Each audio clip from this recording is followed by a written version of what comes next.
வணக்கம் நண்பர்களே, சிவிஎல்லின் சிந்தனை களத்திற்கு மகிழ்வோடு வரவேற்கின்றேன். தினம் ஒரு திரவியம், மனதுக்கும் உடலுக்கும்.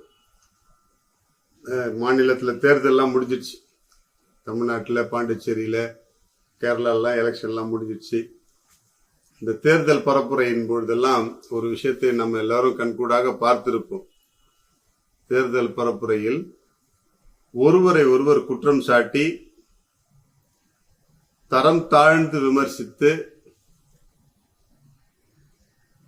வாக்குகளை விற்பனையாக்கி, வினோத செயல்பாடுகளால் தலைமை பண்பையே தலைகுனிய வைக்கும் அளவிற்கு தலைவர்கள் செயல்பட்டிருக்கிறார்கள். நாம் பார்த்து கொண்டுதான் இருந்தோம்.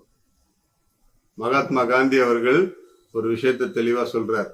மகாத்மா காந்தி அவர்கள் சொன்னாரு, மற்றவர்களை கெட்டவர்கள் என்று சொல்வதன் மூலம் நாம் நல்லவர்களாகிவிட மாட்டோம். மற்றவர்களை கெட்டவர்கள் என்று சொல்வதன் மூலம் நாம் நல்லவர்களாகிவிட மாட்டோம் அப்படின்னு சொல்லிட்டு ஒரு அருமையான ஒரு உளவியல் தத்துவத்தை மகாத்மா காந்தி அவர்கள் தன்னுடைய வாழ்க்கை வரலாற்று குறிப்பில் சொல்லிட்டு சென்றிருக்கிறார். நாம் எப்பப்பெல்லாம் மற்றவர்களை குற்றவாளியாக குற்றப்படுத்தி பேசுகிறோமோ அப்பெல்லாம் நாம நல்லவங்க அப்படின்னு சொல்லி எடுத்துக்க வேண்டிய அவசியமே கிடையாது. இன்று கடந்த தேர்தல் நாட்களில் அரசியல் தலைவர்கள் பேசிய பேச்சுக்களை எல்லாம் கேட்கும் பொழுதெல்லாம் இந்த கருத்து மனதில் உறுத்தி கொண்டே இருந்தது. இது எத்தனை தலைவர்கள் இதை கேட்டிருப்பார்கள், இதை படித்திருப்பார்கள்? மகாத்மா காந்தியினுடைய வாக்குறுதியை கொஞ்சம் யோசித்து பார்ப்போமே.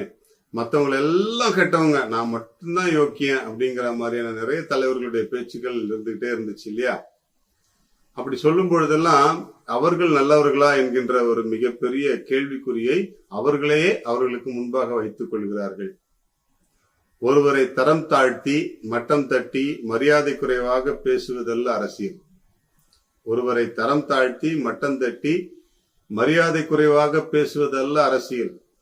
தன் ஆளுமை திறமையால் மக்களை எப்படியெல்லாம் தன்னிறைவு காண செய்ய முடியும், அந்த அளவிற்கு நம்மால் வழிநடத்தி செல்ல முடியும் என்கின்ற திட்டங்களை தீட்டி அதற்கேற்ற வகையில் மக்களை அணுகி வாக்கு கேட்பவரே சிறந்த அரசியல்வாதி. நாம் எந்த அரசியல்வாதிகளை பார்த்தோம், பார்த்து கொண்டிருக்கிறோம், தேர்ந்தெடுத்திருக்கிறோம் என்பதை சிந்தித்து பார்ப்போம்.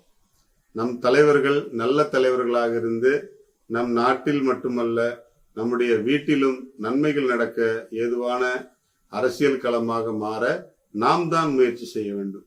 நமக்கு யாரும் சொல்லிக் கொடுக்க வேண்டியதில்லை என்றால் இது நாட்டில் மட்டுமல்ல வீட்டிலும் இந்த பழக்கத்தை உருவாக்கிக் கொள்வோம்.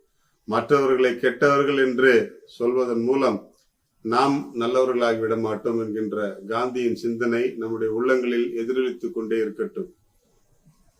யாரையும் குற்றவாளிகள் என்று தீர்ப்பிடுவதற்கு முன்பாக நம்மை நாமே கலந்து ஆலோசித்து பார்க்க முன்வருவோம். வாழ்க மகிழ்வுடன். இந்த சிறுநீரக பிரச்சனை இல்லாம இருக்கிறதுக்கு இன்னொரு டிப்ஸ் என்னன்னா, நிறைய பேர் தங்களுடைய வேலை அழுத்தத்தினாலோ அல்லது மற்ற செயல்பாடுகளால பயணம் செய்யும் போது சிறுநீரை ரொம்ப நேரம் அடக்கி வைக்கிறாங்க. அதை தவிர்க்கணும். ரொம்ப நேரம் அடக்கி வைக்கிறதுனால சிறுநீரக தொற்று ஏற்படும். அப்புறம் அதனுடைய பாதிப்புகள் அதிகமாக இருக்கும். எனவே முடிந்த அளவுக்கு ஃப்ரீக்வெண்ட் கேப்ல நம்முடைய சிறுநீர் கழிப்பதற்கு முயற்சி செய்வோம்.